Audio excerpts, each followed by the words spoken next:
क्या यूक्रेन युद्ध में अब हो जाएगी भारत की एंट्री? युद्ध में क्यों भारत के वेपन्स के लिए तड़प रहे हैं पुतिन? चीन के बहाने रूस भारत से आखिर क्यों मांग रहा हथियार?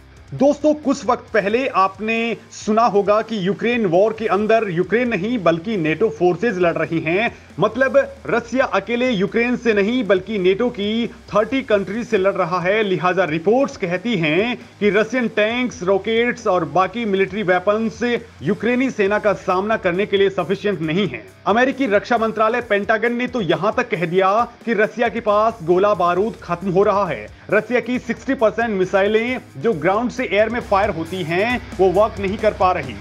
तो वहीं रशियन टैंक्स को यूक्रेन लगातार बर्बाद कर रहा है। मिलिट्री सुपर पावर रसिया तुर्की के बनाए बैरक्तार TB2 ड्रोन को भी फेस नहीं कर पा रहा। हालांकि दोस्तों, ये वेस्टर्न प्रोपेगेंडा भी हो सकता है, सो इस पर पूरा यकीन नहीं किया जा सकता। लेकिन रसिया ने एक बड़ा स्टेप लिया है जिससे साबित होता है कि रसिया को मिलिट्री सपोर्ट की बेहद जरूरत है और वो इसके लिए या तो चाइना की ओर देख रहा है या फिर इंडिया की ओर। नवंबर 2022 में रसिया ने चाइना से सैन्य सपोर्ट मांगा था और मिलिट्री ट्रांसपोर्ट एयरक्राफ्ट चाइना भेजे थे। इसके बाद पुतिन ने भारत से भी मदद मांगी। भारत से रसिया ने अप्रोक्स 200 टाइप्स के मिलिट्री वेपन्स की पार्ट्स और 500 से ज्यादा अदर वेपन्स की डिमांड की है। एक्सपर्ट्स कह रहे हैं कि रूस भारत के लेजर वेपन्स का बेहद तगड़ा फैन है और रसिया भारत के लेजर वेपन्स की तुरंत डिलीवरी चाहता है, क्योंकि अमेरिका समेत कई तरह के देश यूक्रेन को मिसाइलें दे रहे हैं। तुर्की, अमेरिका लगातार यूक्रेन को ड्रोन सप्लाई कर रहे हैं जो सबसे ज्यादा खतरा बने हुए हैं। रशियन फोर्सेज के लिए वास्तव में इनकी परफेक्ट कार्ड के लिए लेजर वेपन से ज्यादा भरोसेमंद हथियार और कोई नहीं हो सकता। और रसिया जानता है कि भारत के पास लेजर वेपन्स के मामले में कमाल की टेक्नोलॉजी है। भारत काली 5000 से लेकर के काली 20,000 तक की लेजर वेपन्स रेडी कर चुका है और अब इनके अपडेटेड वर्जन भी सामने आ रहे हैं जिनको लेकर के बाहर कोई भी इंफॉर्मेशन अवेलेबल नहीं है। वहीं भारत के पास एक और लेजर वेपन है जिसका काम बहुत तेजी के साथ चल रहा है और इसका नाम है दुर्गा 2।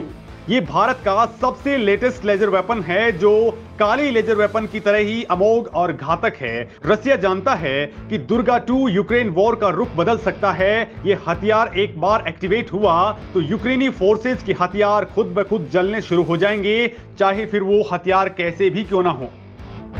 दोस्तों, अभी आपने सुना था कि अमेरिका समेत कई देश भारत की जासूसी कर रहे हैं और हो सकता है कि G20 समिट के बाद भारत यूक्रेन को साफ करने के लिए दल बल के साथ रसिया के साथ आ जाए। ऐसे में भारत जिस वेपन से दुश्मन पर वार करेगा उनमें नंबर 1 है भारत का दुर्गा 2 लेजर वेपन। लिहाजा दोस्तों, आपको बताता हूं कि हथियार कितना ज्यादा घातक है और कितने वक्त में यूक्रेन वॉर को पूरी तरह से बंद कर देगा। साथ ही आपको बताऊंगा कि कैसे ये काम करता है, अमेरिका क्यों इसके सामने कोई लेजर वेपन नहीं उतार पाया। इस सारी जानकारी आपको इस वीडियो में मैं बताने वाला हूं, लिहाजा लगातार मेरे साथ बने रहिए। पुतिन क्यों मंगवाना चाहते हैं भारत का दुर्गा 2 लेजर वेपन? आखिर कौन सी तकनीक का फैन हुआ है रसिया? दोस्तों, सबसे पहले तो इस हथियार के बारे में जानते हैं और मैं आपको बताता हूं कि साल 2017 के बाद कैसे इस हथियार ने रफ्तार पकड़ी कि दुनिया का ये अमोघ लेजर वेपन बन गया है। दरअसल दोस्तों, ऐसा कहा जाता है कि विश्व के 3 बड़े देश अमेरिका, रूस और चीन ने अपने बेड़े में कई ऐसे हथियार शामिल किए हैं जिनके बारे में दुनिया अनजान है, जिसमें सबसे अधिक तो मिसाइलें शामिल हैं जिनकी रेंज और ताकत काफी ज्यादा होती है। दोस्तों, इसी कड़ी में भारत भी एक सीक्रेट वेपन तैयार कर रहा है जो बाकी देशों से काफी खास है और काफी अलग है। भारत का यह हथियार परमाणु बम से भी ज्यादा घातक माना जा रहा है। भारत के सीक्रेट वेपन कहे जाने वाले इस हथियार को दुर्गा नाम दिया गया है। दुर्गा का अर्थ है डायरेक्शनली अनरिस्ट्रिक्टेड रे गन एरे, जिसे वॉर एक्सपर्ट्स तबाही का दूसरा नाम बताते हैं। दुर्गा DRDO द्वारा सेना के लिए बनाया गया एक सीक्रेट वेपन है जिसकी अधिक जानकारी सार्वजनिक तौर पर अवेलेबल नहीं है। दुर्गा को आम भाषा में एक लेजर वेपन कहा जाता है जो बेहद सटीकता से किसी भी टारगेट को तबाह कर सकता है। DRDO फिलहाल 100 किलोवाट और वजन में हल्के हथियार पर काम कर रहा है जो जल्द ही सेना के लिए सेवा में उपलब्ध हो जाएगा।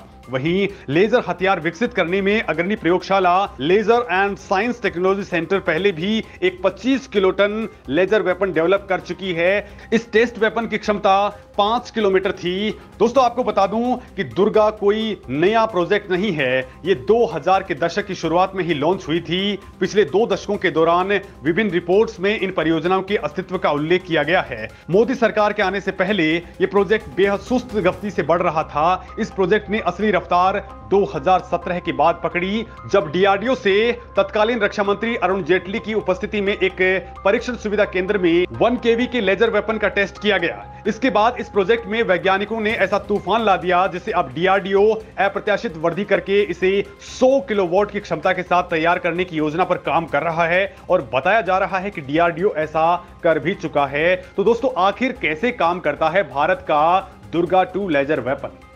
तो दोस्तों, जो इंफॉर्मेशन मिली है उसके मुताबिक लेजर तकनीक एक तरह से कांच के प्रयोग से सूर्य की रोशनी को एक जगह केंद्रित करने जैसा है। जैसे एक मैग्नीफाइंग ग्लास से सूर्य की रोशनी को एक जगह केंद्रित करके कागज को जला दिया जाता है, कम शक्ति वाले लेजर को कई सेकंड्स के लिए लक्ष्य पर ध्यान केंद्रित करने की आवश्यकता हो सकती है, जबकि बड़े लेजर और शक्तिशाली लेजर वेपन बहुत जल्दी नुकसान पहुंचा सकते हैं। इसे दोस्तों कंपेयर करने के लिए एक क्रूज मिसाइल में गाइडेंस सिस्टम, वॉरहेड, ईंधन और टर्बोजेट इंजन जुड़ा होता है जो मिसाइल को टारगेट तक ले जाने में मदद करते हैं। लेजर वेपन इस क्रूज मिसाइल के गाइडेंस सिस्टम को क्षण भर में ही पिघला सकता है। साथ ही हथियार वॉरहेड या फ्यूल टैंक में विस्फोट करने की क्षमता भी रखता है। ऐसे में गाइडेंस सिस्टम और वॉरहेड या फ्यूल सिस्टम में विस्फोट होने से एरोडायनेमिकली मिसाइल अनस्टेबल होकर के क्रैश हो जाती है। इसका इस्तेमाल लड़ाकू विमानों, ड्रोन्स और हेलीकॉप्टर को गिराने में भी किया जा सकता है। साथ ही लड़ाकू विमानों के पायलट्स को अंधा करने की भी इसमें जबरदस्त शक्ति होती है जो इसे बेहद विनाशकारी बना देती हैं। दोस्तों, ये लेजर सिस्टम रडार की भी पकड़ में नहीं आते हैं। दुर्गा लेजर तकनीक का इस्तेमाल कर दूर से आ रही किसी भी बैलिस्टिक मिसाइल को पलक झपकते ही नेस्तनाबूद किया जा सकता है। दुर्गा की स्पीड ना तो दुश्मन को संभलने का मौका देती है और ना ही हमले का कोई सबूत छोड़ती है। कई रिपोर्ट्स के मुताबिक दुर्गा की स्पीड 3 लाख किलोमीटर प्रति सेकंड तक हो सकती है, जो इसे बहुत शक्तिशाली और सटीक बना देती है। हालांकि ऐसी उच्च शक्ति वाले लेजर हथियारों को विकसित करना बेहद मुश्किल काम होता है, क्योंकि हाई इंटेंसिटी लेजर पैदा करने के कारण इसका सिस्टम बहुत जल्दी गर्म हो जाता है, जिससे समय के साथ ऑपरेट करना मुश्किल हो जाता है।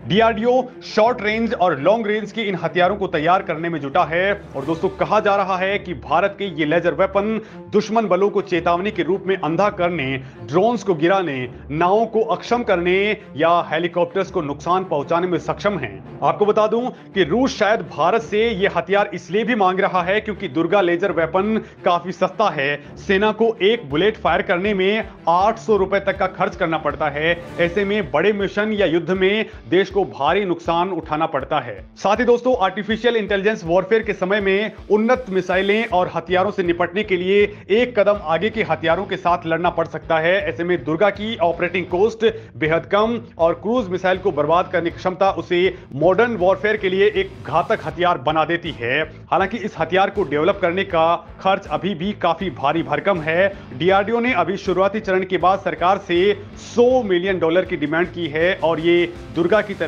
लेजर वेपन से संबंधित कई प्रोजेक्ट्स पर काम कर रहा है। इन प्रोजेक्ट्स में किलो एम्पियर लीनियर इंजेक्टर यानी काली, प्रोजेक्ट आदित्य और वायु रक्षा डेजलर भी शामिल हैं। हालांकि चीन भी ऐसे हथियार होने की दावे करता है, लेकिन हालांकि इसका एक भी सबूत चीन ने आज तक नहीं दिया है। तो दोस्तों, इस मामले में आप क्या कुछ सोचते हैं, कमेंट करके जरूर बताएं।